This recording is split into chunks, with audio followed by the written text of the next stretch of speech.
Hello students, welcome your YouTube channel. आज जो आपके लिए हम टॉपिक लेकर आए हैं वो टॉपिक है किसी इंक्लाइन प्लेन पर कोई ऑब्जेक्ट या पार्टिकल जब मूव करता है, मोशन करता है इंक्लाइन प्लेन पर नीचे की ओर, जब उस पर डिफरेंट फोर्सेस कार्य करते हैं, वह बैलेंस की कंडीशन में है, तो उन फोर्सेस को किस तरह से बैलेंस किया जाता है। तो एक न्यूमेरिकल है ये। जिस समय आप बोर्ड की तैयारी करते हो उस समय भी और उसके बाद भी जब आप विभिन्न कॉम्पिटिशन की तैयारी करते हो, आईआईटी की तैयारी करते हो, नीट की तैयारी करते हो, तब भी एक इस तरह के क्वेश्चन आपको कंफ्यूज करते हैं। तो इस क्वेश्चन को समझेंगे और कंफ्यूजन्स को दूर करेंगे, और ये इस तरह के क्वेश्चन हमारा उद्देश्य है आपके लिए इंटरेस्टिंग क्वेश्चन बने। तो पहले क्वेश्चन को समझते हैं। क्वेश्चन है, दो इंक्लाइन प्लेन है, ए बी है, this is A B incline plane है, और A B and this is C. A C एक इंक्लाइन प्लेन है, एक इंक्लाइन प्लेन है ए बी, तिरछा तल। और यह जो तिरछा तल है ये हॉरिजॉन्टल से 30 डिग्री पर है। ये जो इंक्लाइन प्लेन है तिरछा तल, ये हॉरिजॉन्टल से यानी जमीन से 60 डिग्री झुका हुआ है।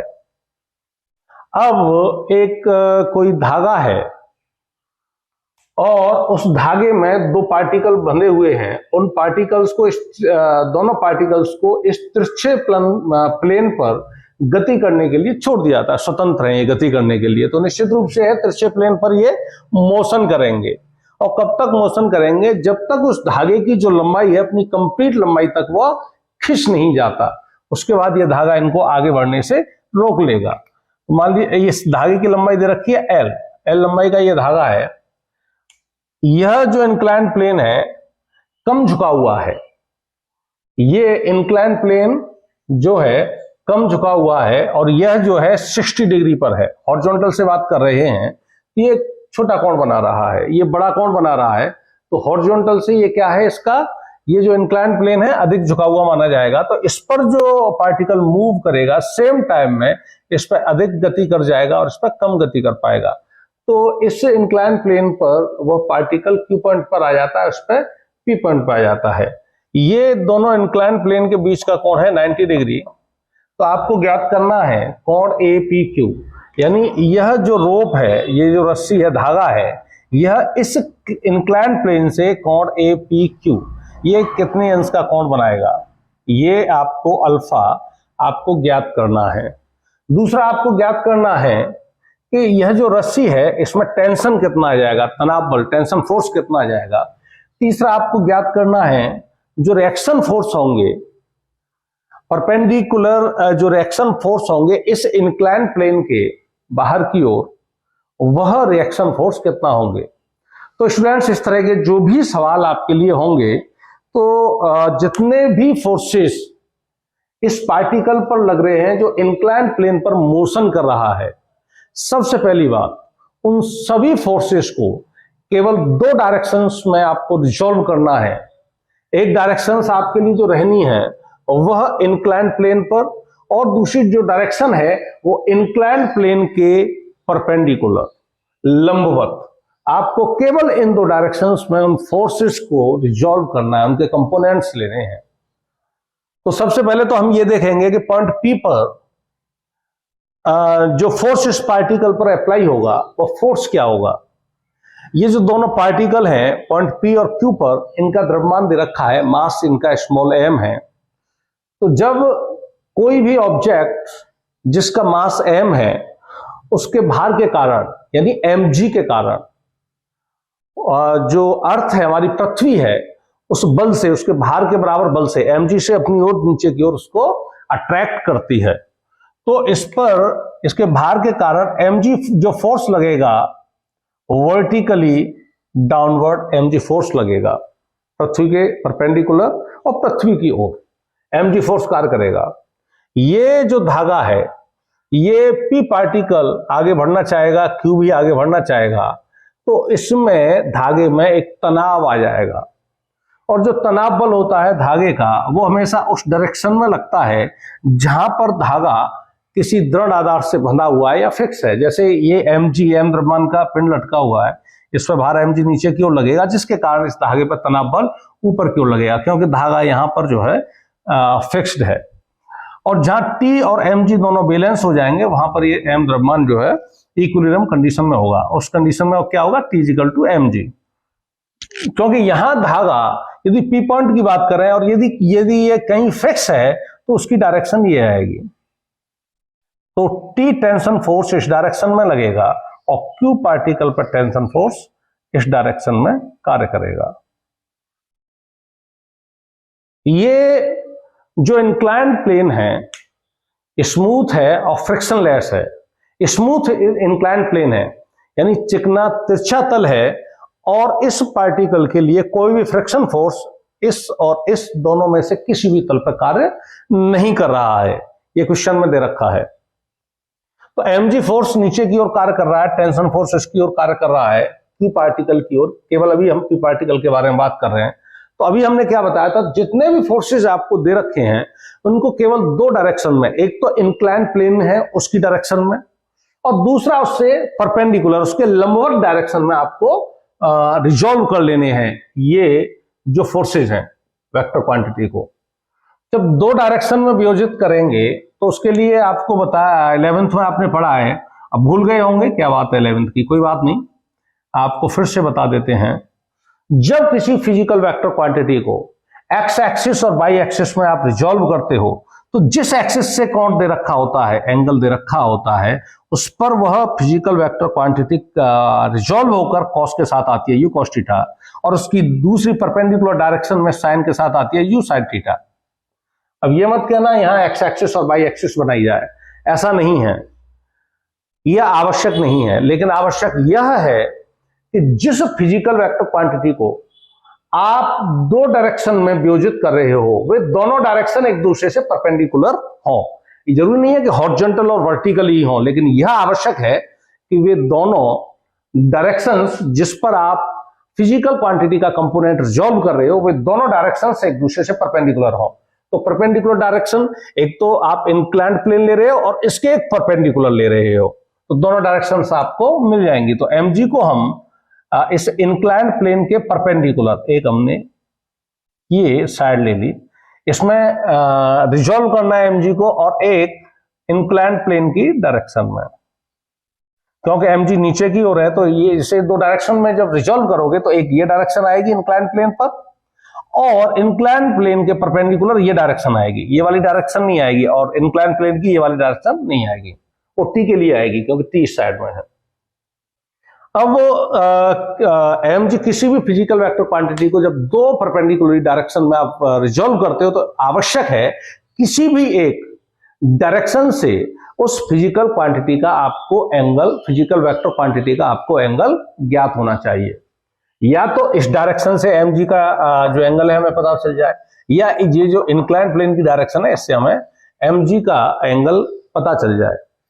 तो एंगल क्या बनेगा, ये देखिए, ये जो बेस है, ये जो बेस है mg डाउनवर्ड वर्टिकली है, तो ये बेस के परपेंडिकुलर है mg, और इंक्लाइंड के परपेंडिकुलर हमने ये लिया है, ये डायरेक्शन। अब ये जो बेस है इंक्लाइंड प्लेन है, इनके बीच का एंगल 30 है।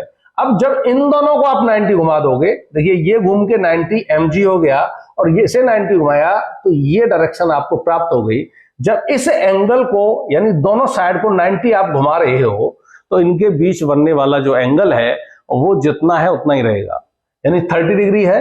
इसको हमने परपेंडिकुलर घुमाया और इसको भी हमने परपेंडिकुलर इस तरह से घुमा दिया, तो इनके बीच का एंगल जो है 30 डिग्री ही रहने वाला है।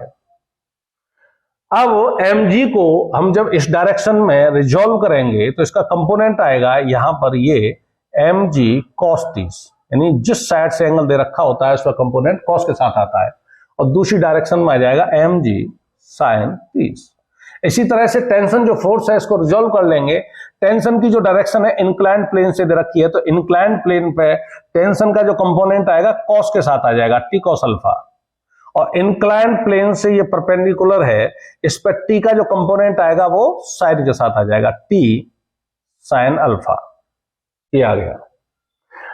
अब कोई भी प्लेन है उस पर जब एक्शन फोर्स नीचे की ओर कार्य करता है तो उसके जस्ट अपोजिट एक रिएक्शन फोर्स उस पर कार्य करता है।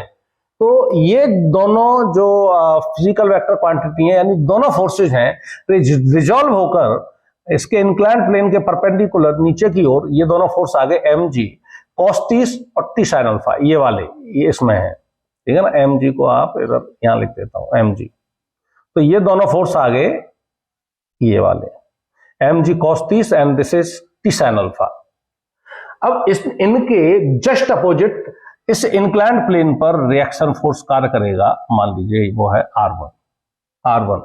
अब सभी फोर्सेस को mg को आपने इंक्लाइंड प्लेन पर ले लिया, इंक्लाइंड प्लेन के परपेंडिकुलर ले लिया। टेंशन फोर्स को आपने इंक्लाइंड प्लेन पर ले लिया और उसके परपेंडिकुलर ले लिया, और रिएक्शन फोर्स जो है इंक्लाइंड प्लेन के ऑलरेडी परपेंडिकुलर है।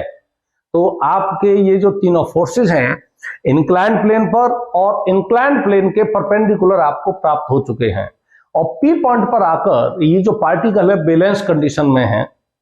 तो इन तीनों को बैलेंस कंडीशन के लिए आवश्यक क्या है कि ये जो परपेंडिकुलर फोर्सेस हैं ये आपस में बैलेंस होने चाहिए और इंक्लाइंड प्लेन पर लगने वाले फोर्सेस आपस में बैलेंस में होने चाहिए। उसी कंडीशन में यहां पर बैलेंस फोर्स पी पॉइंट पर ये पार्टिकल पर लगने वाले फोर्स बैलेंस में है और यह अपनी इक्विलिब्रियम कंडीशन में होगा, कहा जा सकता है। तो इनको बैलेंस कर दीजिए। T cos alpha just opposite है mg sin 30 के, तो टी कॉस अल्फा इसको बैलेंस करेगा।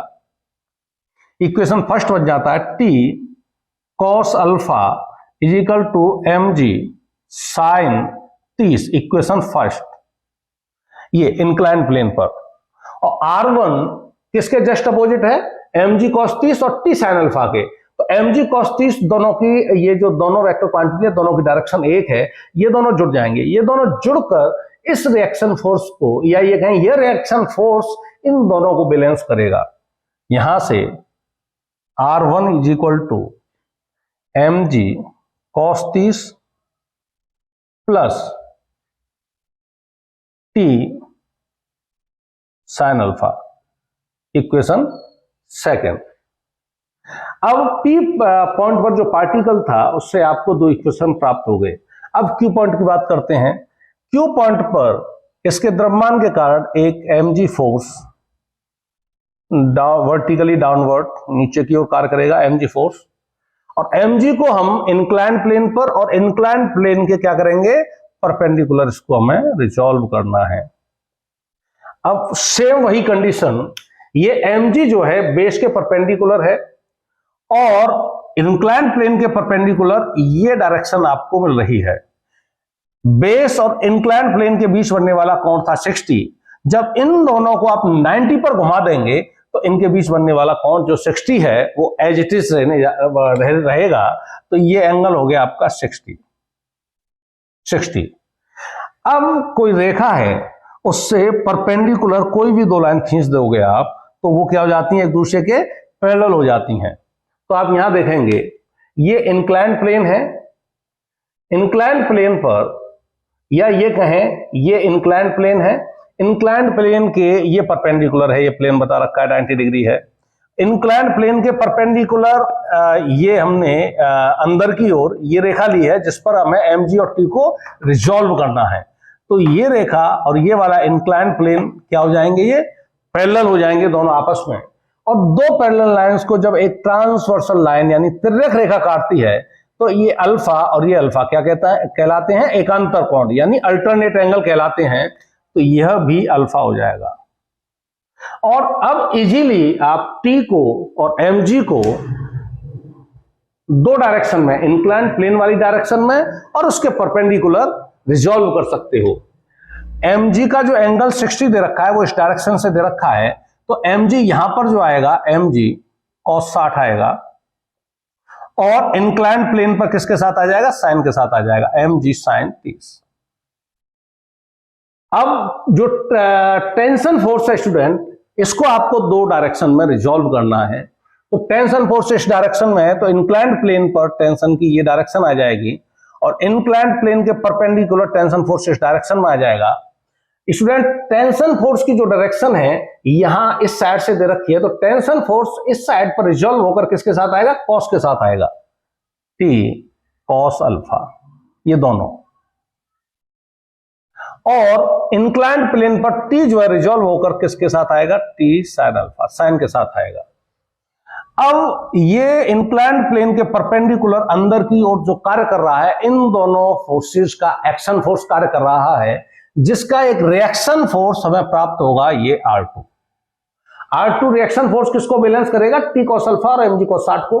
टी साइन अल्फा किसको बैलेंस करेगा, mg sin 30 को। अब तीनों फोर्सेस को हमने यहां भी केवल दो डायरेक्शन में रिजॉल्व कर दिया, एक तो इंक्लाइंड प्लेन पर और इंक्लाइंड प्लेन के परपेंडिकुलर। जो हमने पहले बताया था वीडियो में, डिफरेंट फोर्सेस को केवल दो ही डायरेक्शंस में आपको रिजॉल्व करना है, एक तो इंक्लाइंड प्लेन पर, यानी जिस इंक्लाइंड प्लेन है या कहना चाहिए हॉरिजॉन्टल है या वर्टिकल है, किसी भी तरह का प्लेन दे रखा हो, केवल दो ही डायरेक्शन में, एक तो प्लेन की डायरेक्शन में और एक प्लेन के परपेंडिकुलर, दो डायरेक्शन में सभी फोर्सेस को रिजॉल्व करके आप क्या कर देते हैं, उनको बैलेंस कर देते हैं। अब इसको बैलेंस कीजिए, टी साइन अल्फा किसको बैलेंस करेगा, mg sin 30 को। T sine alpha is equal to mg sin 30, equation हो गया आपका थर्ड। अब इसके बाद ये जो परपेंडिकुलर डायरेक्शन है, R2 किसको बैलेंस करेगा, T cos alpha mg cos 60 को। mg cos 60 और टी कॉस अल्फा की डायरेक्शन सेम है, तो ये दोनों वेक्टर क्वांटिटीज क्या होंगी, जुड़ जाएंगी। तो R2 is equal to T cos alpha plus mg cos 60, ये sin 30 नहीं आएगा, सॉरी, ये जो एंगल दे रखा है इस साइड से mg का 60 डिग्री है, तो यहां जो mg रिजॉल्व हुआ cos 60 के साथ और यहां जो mg रिजॉल्व होगा sin के साथ, एंगल 60 रहना है। यहां यदि आप cos के साथ लेंगे तो ये बचा 30, तो mg cos 30 आ सकता है, ठीक है ना।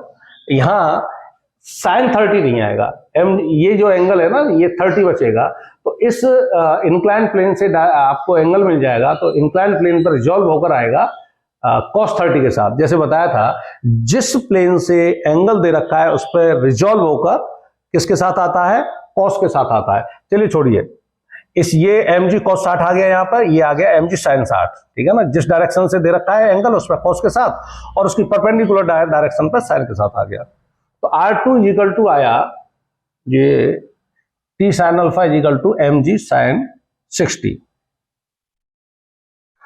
अब R2 किसको बैलेंस करेगा, टी कॉस अल्फा को और mg cos 60 को। T cos alpha plus mg cos 60, equation fourth. अब सबसे पहले क्या निकालना है, अल्फा को निकालना है, तो समीकरण थर्ड और फर्स्ट, इन समीकरण में अब थर्ड में फर्स्ट का भाग दे दें, third divided by first. T sine alpha upon T cos alpha, T से टी कट जाएगा, sine alpha upon cos alpha हो जाएगा, tan alpha is equal to mg से mg कट जाएगा, sine 60 upon sine 30, sine 60 upon sine 30, sine 60 √3/2, sine 31 upon 2, 2 से 2 cut जाएगा, √3 आ जाएगा।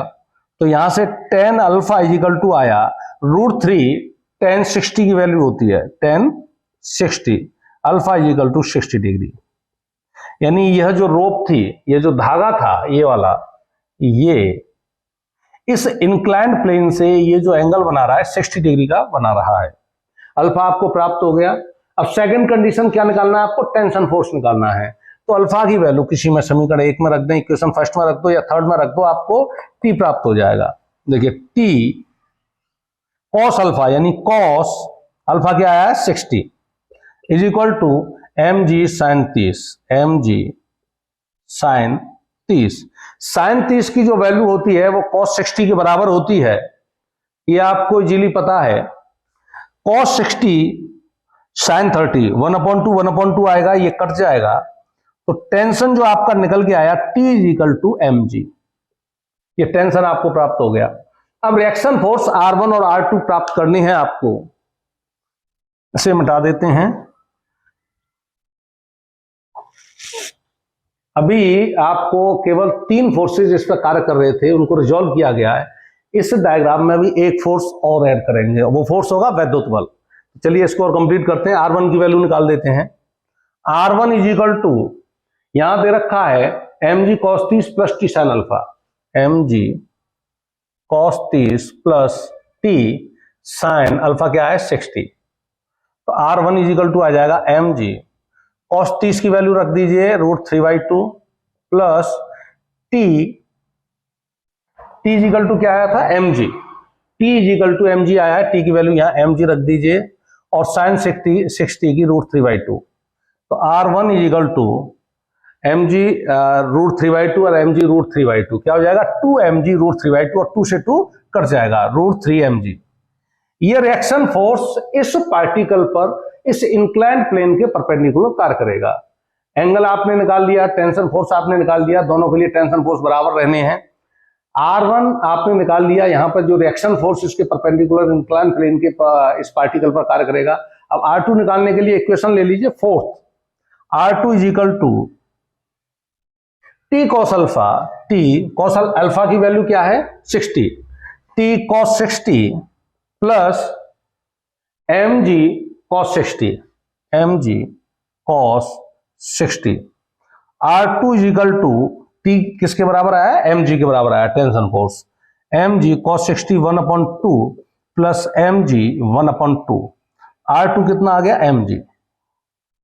तो पॉइंट Q पर जो पार्टिकल है ये, इस पर जो रिएक्शन फोर्स R2 कार्य कर रहा है वो mg के बराबर है और R1 पर जो रिएक्शन फोर्स कार्य कर रहा है वो √3mg के बराबर है।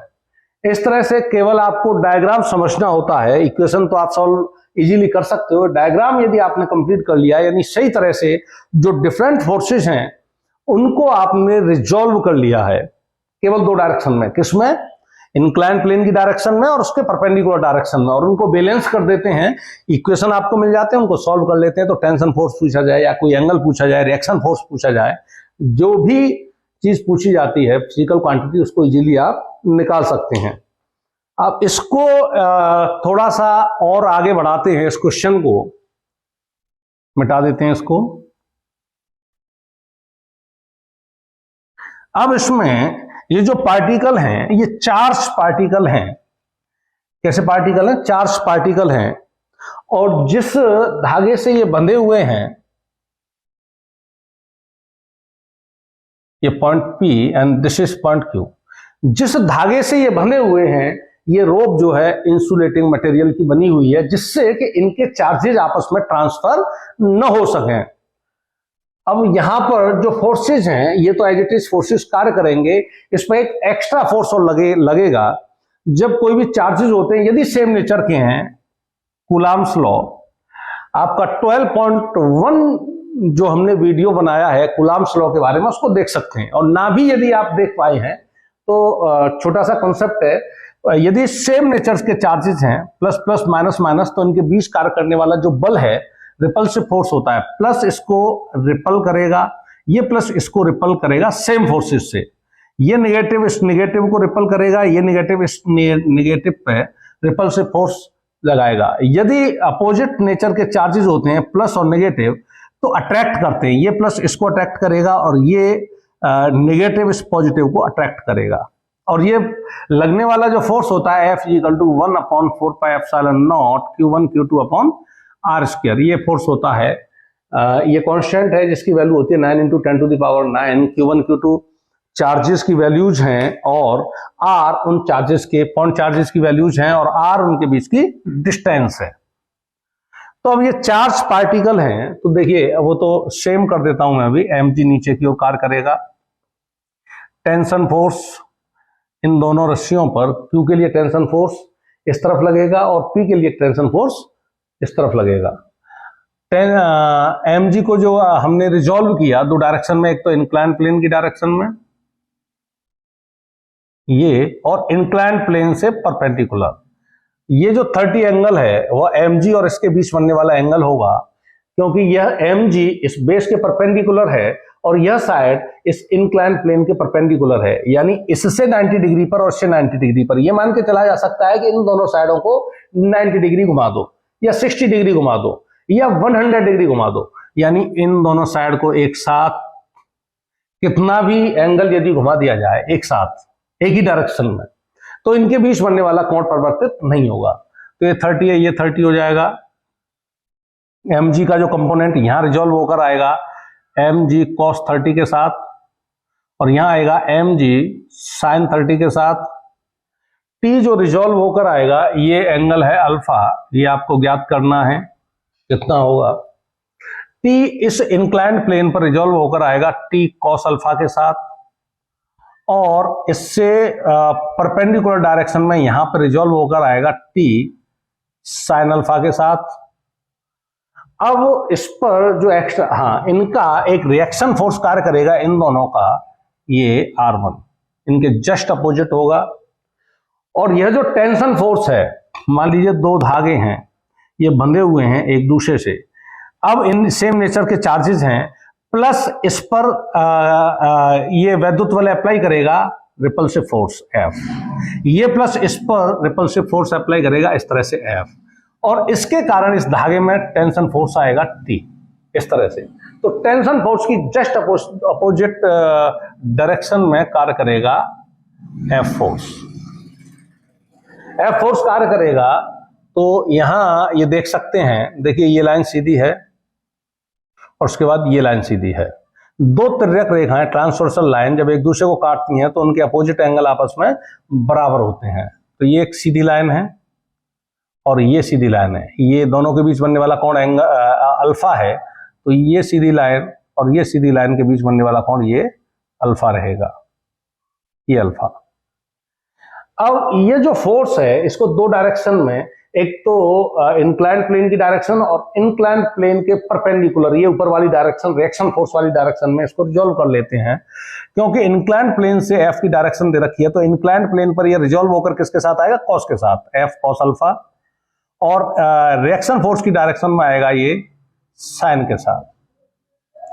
अब रिएक्शन फोर्स के साथ में एक फोर्स और मिल गया जब वैद्युत बल अप्लाई हुआ। यहां जब वैद्युत बल नहीं था तो केवल रिएक्शन फोर्स मिल रहा था। अब वैद्युत बल को हमने जब रिजॉल्व किया परपेंडिकुलर डायरेक्शन में इंक्लाइंड प्लेन से और इंक्लाइंड प्लेन की डायरेक्शन में, तो यहां एफ कॉस अल्फा और एफ साइन अल्फा जो यहां नहीं थे वो आपको इसमें प्राप्त हो रहे हैं। तो दो इक्वेशंस आप पार्टिकल जो पी बिंदु पर जो पार्टिकल है उसके लिए आप दो इक्वेशंस बना सकते हैं। ये बैलेंस कंडीशन में है तो इंक्लाइंड प्लेन पर जो फोर्सेज हैं वो बैलेंस होंगे और इंक्लाइंड प्लेन के जो परपेंडिकुलर जो फोर्सेज हैं वो बैलेंस होंगे। उनको बैलेंस कर दीजिए। टी कॉस अल्फा किसको बैलेंस करेगा, टी कॉस अल्फा बैलेंस करेगा इसके जस्ट अपोजिट जो फोर्सेज हैं एम जी साइन 30 और एफ कॉस अल्फा को, M G sine 30 plus F cos alpha को, इक्वेशन फर्स्ट। और ये इंक्लाइंड प्लेन पर फोर्सेज आगे बैलेंस। अब इंक्लाइंड प्लेन के परपेंडिकुलर जो बैलेंस होंगे फोर्सेस R1 और F साइन अल्फा, ये दोनों फोर्सेस मिलकर ये इन दोनों फोर्सेस को बैलेंस करेंगे। R1 plus F sine alpha is equal to mg cos 30 plus T sine alpha, equation second. अब पॉइंट पी पर जो पार्टिकल था, चार्ज पार्टिकल था, उसके लिए हमने फोर्सेस को पहले दोनों डायरेक्शन में, इंक्लाइंड प्लेन की डायरेक्शन में, उसके परपेंडिकुलर डायरेक्शन में रिजॉल्व करके बैलेंस कर दिया। दो इक्वेशन हमने प्राप्त कर लिए हैं। अब पॉइंट क्यू पर जो चार्ज पार्टिकल है m द्रव्यमान का, m मास का, उसके द्रव्यमान के कारण नेट फोर्स नीचे की ओर mg कार्य करेगा। टेंशन फोर्स ये कार्य कर ही रहा है। अब mg को हम दो डायरेक्शन में रिजॉल्व करेंगे, एक तो इंक्लाइंड प्लेन की डायरेक्शन में और उससे परपेंडिकुलर डायरेक्शन में, ये इंक्लाइंड प्लेन की परपेंडिकुलर डायरेक्शन में। वही सेम कंडीशन यहां रहने वाली है। बेस के परपेंडिकुलर ये mg फोर्स नीचे की ओर कार्य कर रहा है और इंक्लाइंड प्लेन के परपेंडिकुलर ये फोर्स आपको मिल रहा है, mg का ये कंपोनेंट फोर्स आएगा इस पर। तो इन दोनों को ये समझ सकते हैं, इंक्लाइंड प्लेन और बेस को जब दोनों को 90 डिग्री घुमा दिया जाए तो इनके बीच बनने वाला जो एंगल है वो सेम रहने वाला है, ये 60 डिग्री हो जाएगा। ये एंगल आपको मिल गया। अब टेंशन फोर्स के लिए एक एंगल और आपको चाहिए, या तो इंक्लाइंड प्लेन से मिल जाए या इंक्लाइंड प्लेन की ये परपेंडिकुलर डायरेक्शन से आपको प्राप्त हो जाए, तो टी को आप दो डायरेक्शन में रिजॉल्व कर लेंगे। तो आप देखिए, जब कोई भी रेखा है उस पर दो परपेंडिकुलर रेखा खींच दी जाए तो वो दोनों आपस में क्या हो जाती हैं, पैरेलल हो जाती हैं। ये जो लाइन है ये इंक्लाइंड प्लेन है AC, इस पर ये इंक्लाइंड प्लेन परपेंडिकुलर है, 90 डिग्री का एंगल बन रहा है और इंक्लाइंड प्लेन के परपेंडिकुलर ये रेखा हमने खींची है जिसपे हमें इनको फोर्सेस को रिजॉल्व करना है। इंक्लाइंड प्लेन पर ये भी परपेंडिकुलर है और ये इंक्लाइंड प्लेन परपेंडिकुलर है ही, तो ये इंक्लाइंड प्लेन और ये रेखा आपस में क्या होंगी, पैरेलल होंगी। और ये एक ट्रांसवर्सल लाइन है, एक तिर्यक रेखा है जो इन दोनों समांतर रेखाओं को, इसको और इसको काट रही है। तो ये एंगल इस एंगल के बराबर होता है जिसको कहते हैं अल्टरनेट एंगल। ये अल्फा मिल गया आपको। जब ये अल्फा आपको मिल गया है, अब टेंशन फोर्स को दो डायरेक्शन में आपको वियोजित करना है, एक तो इंक्लाइंड प्लेन की डायरेक्शन में और उसके परपेंडिकुलर डायरेक्शन में। क्योंकि यहां आपको एंगल दे रखा है इससे परपेंडिकुलर डायरेक्शन से, तो यहां जो टी रिजॉल्व होकर आएगा, ये तो हो गया आपके ऊपर वाले के लिए, जो टी यहां रिजॉल्व होकर आएगा वो आएगा टी कॉस अल्फा, और इस डायरेक्शन में चला जाएगा टी साइन अल्फा के साथ। mg जो रिजॉल्व होकर यहां आएगा, क्योंकि इस डायरेक्शन से, इंक्लाइंड प्लेन की परपेंडिकुलर डायरेक्शन से mg का जो एंगल दे रखा है वो 60 डिग्री है, तो यहां रिजॉल्व होकर कॉस के साथ आएगा प्लस, दोनों एक ही डायरेक्शन में, दोनों फोर्सेस, दो फोर्सेस हो गए। mg अब इंक्लाइंड प्लेन पर रिजॉल्व होकर आएगा साइन के साथ, mg साइन 60। अब परपेंडिकुलर डायरेक्शन में जो दो फोर्सेज आपने ले लिए हैं, इनका रिएक्शन फोर्स कार्य करेगा यहां पर R2। कौन सा बल कार्य करेगा? Reaction force R2। ये जो यहां जो डायग्राम मिला था वो कंप्लीट हो गया, लेकिन एक एक्स्ट्रा फोर्स, क्योंकि चार्ज पार्टिकल हैं, तो एक F फोर्स और टेंशन जो आ रहा है इसमें रस्सी में, इसके जस्ट अपोजिट F बल और कार्य करेगा, F बल और कार्य करेगा। ये F बल का जो एंगल है, देखिए ये सीधी लाइन है रिएक्शन फोर्स वाली, और ये लाइन सीधी है। अब दो लाइन एक दूसरे को काटती हैं, अपोजिट एंगल बराबर होते हैं, तो ये लाइन है, ये लाइन है, इनके बीच बनने वाला कोण यहां अल्फा है, तो इसका अपोजिट एंगल ये अल्फा हो जाएगा। अब जो F फोर्स है R2 से अल्फा कोण पर है, तो R2 के साथ जो F का कंपोनेंट आएगा कॉस के साथ आएगा F कॉस अल्फा, और इंक्लाइंड प्लेन पर, इसके परपेंडिकुलर इंक्लाइंड प्लेन पर F का जो कंपोनेंट आएगा F साइन अल्फा के साथ। अब ये जो चारों फोर्सेस हैं, T हो गया, F हो गया, mg हो गया और रिएक्शन फोर्स हो गया, ये चारों फोर्सेस केवल दो डायरेक्शन में हमने रिजॉल्व कर लिए हैं। एक तो इंक्लाइंड प्लेन की डायरेक्शन और एक डायरेक्शन है इंक्लाइंड प्लेन के परपेंडिकुलर डायरेक्शन। तो इन चारों फोर्सेस को क्या कर देंगे? बैलेंस कर देंगे। तो T sign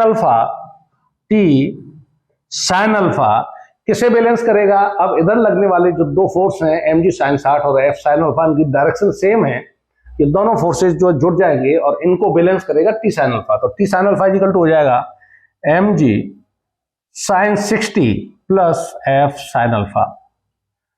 equation third. Fourth equation के लिए R2 plus f cos alpha, और इधर इसके जस्ट अपोजिट लगने वाला जो फोर्स है T cos alpha plus mg cos 60, ये दोनों फोर्स मिलकर इन दोनों फोर्सेस को बैलेंस करेंगे। तो R2 plus f cos alpha is equal to T cos alpha plus mg cos 60। ये चार इक्वेशंस आपको प्राप्त हो गए हैं, और इनको सॉल्व करके आप टेंशन फोर्स अल्फा की वैल्यू R1 और R2 की वैल्यू फिर से आप प्राप्त कर सकते हैं। तो देखते हैं, देखिए यहां समीकरण फर्स्ट को इस तरह से लिखा जा सकता है, f कॉस अल्फा को टी कॉस अल्फा के पास ले आएंगे, कॉस अल्फा क्या आ जाएगा? कॉमन आ जाएगा, और ब्रैकेट में बचेगा t minus f cos alpha समीकरण 1 से equal to mg sine 30, mg sine 30 from equation first. Third equation से देखिए टी साइन अल्फा है और इधर f साइन अल्फा को टी साइन अल्फा की तरफ लेके आएंगे, साइन अल्फा कॉमन आ जाएगा और ब्रैकेट में बचेगा t minus f sine alpha equal to mg sine 60, mg sine 60 degree. अब ये समीकरण मान लीजिए फोर्थ, ये हो गया फिफ्थ और ये हो गया सिक्स इक्वेशन। अब इक्वेशन 6 को डिवाइड कर दीजिए इक्वेशन फिफ्थ से। अब इस इक्वेशन में इसका भाग दे देते हैं, t माइनस एफ से t माइनस एफ कट जाएगा, sine alpha upon cos alpha हो जाएगा tan alpha equal to mg से mg कट जाएगा, sine 60 upon sine 30, sine 60 upon sine 30 √3/2 अपॉन 1/2 इक्वल टू √3। √3 की वैल्यू होती है tan में 60 डिग्री की, तो alpha equal to 60 degree angle आपको मिल गया। यानी जो एंगल रोप जिस समय इलेक्ट्रिक फोर्स अप्लाई नहीं था और उसके बीच बनने वाला कोण अल्फा 60 डिग्री आया था, अब भी वही एंगल आपको मिलने जा रहा है। अब इसके बाद टेंशन फोर्स निकालना है, तो अल्फा की जो वैल्यू है 60 डिग्री, इसमें इक्वेशन फर्स्ट में या इक्वेशन थर्ड में रखकर आप टी की वैल्यू निकाल सकते हैं। टेंशन फोर्स बराबर होगा, इसलिए किसी एक इक्वेशन में आप रख दीजिए। मान लीजिए अल्फा की वैल्यू इसमें रख दी हमने फर्स्ट इक्वेशन में, T cos 60 is equal to mg sine 30 mg sine 30 plus f cos 60। Alpha की वैल्यू रख दी यहां पे 60 और 60। टी cos 60 की वैल्यू होती है 1/2 equal to mg sin 30 1/2 plus f cos 60 1/2। 1/2 common ले लेंगे तो 1/2 से 1/2 कट जाएगा, t इक्वल टू आ जाएगा mg plus f, t equal to आ जाएगा mg प्लस f। तो टेंशन फोर्स जो कार्य करेगा वो आपको मिल गया t equal to mg plus f। f को आपको निकालना है तो एक इलेक्ट्रिक फोर्स है 1/4πε0 q1 q2 बटे r स्क्वायर से निकाल सकते हैं, तो T हो जाएगा mg plus 1/4πε0 q1 q2 upon इनके बीच की डिस्टेंस, यानी जो रोप है रस्सी है उसकी लंबाई L थी L स्क्वायर। ये टेंशन फोर्स आपको मिल जाएगा। अब इसके बाद जो रिएक्शन फोर्स है पॉइंट P पर, जो पार्टिकल पर रिएक्शन फोर्स कार्य कर रहा है परपेंडिकुलर बाहर की ओर इंक्लाइन प्लेन के, और R2 जो कार्य कर रहा है रिएक्शन फोर्स R1 और R2, ये आपको ज्ञात करना है।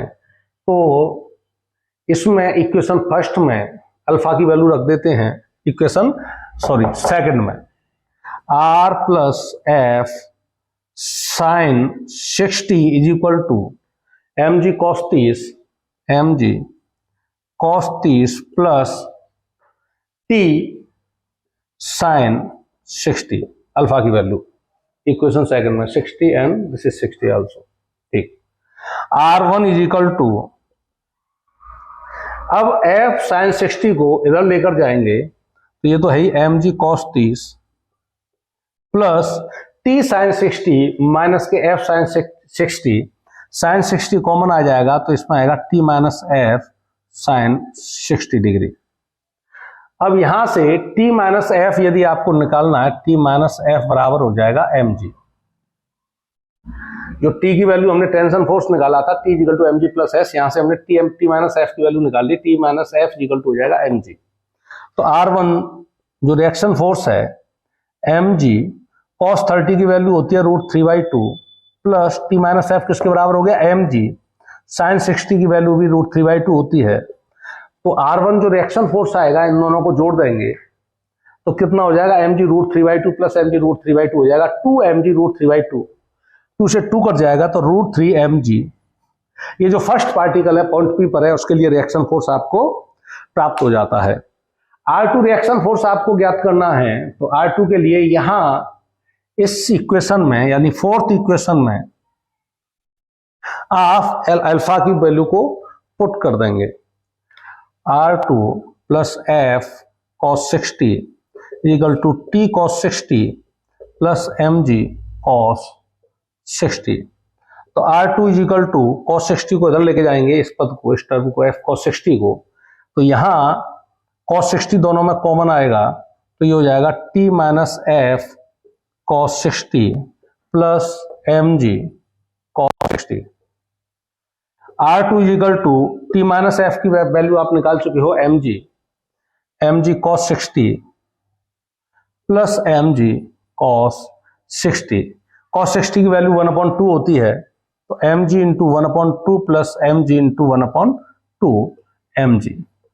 टेंशन फोर्स रिएक्शन फोर्स जो आ गया वो R2 mg आ जाएगा। इस तरह से एक न्यूमेरिकल ये तैयार किया था आपका, और इसमें एक फोर्स और इलेक्ट्रिक फोर्स और ऐड किया गया, और कंपोनेंट को दो डायरेक्शन, इनके जो फिजिकल वेक्टर क्वांटिटीज हैं यानी जो फोर्सेस थे डिफरेंट फोर्सेस, उनके कंपोनेंट को सिर्फ दो डायरेक्शन में आप रिजॉल्व करके फोर्सेस को बैलेंस करके जो भी वैल्यूज पूछी जाती हैं उनके मान आप निकाल सकते हैं इजीली। स्टूडेंट, इस तरह के न्यूमेरिकल लेकर फिर हम वीडियो अपलोड करेंगे। यदि आप चाहते हैं तो इस तरह के वीडियो निश्चिंत अपलोड किए जाएंगे, और ये इस तरह के आपके लिए काफ़ी हेल्पफुल वीडियोस और न्यूमेरिकल रहेंगे। आप आफ्टर इंटर IIT और नीट की तैयारी करते हो तो यदि आप चाहते हो इस तरह के वीडियो अपलोड करें तो हमारे चैनल को सब्सक्राइब करें, वीडियो शेयर करें, और अगले वीडियो में हमारे साथ बने रहें इंटरेस्टिंग टॉपिक के साथ। और उसके लिए आपको वीडियो पूरा देखने के लिए thank you and thank you very much.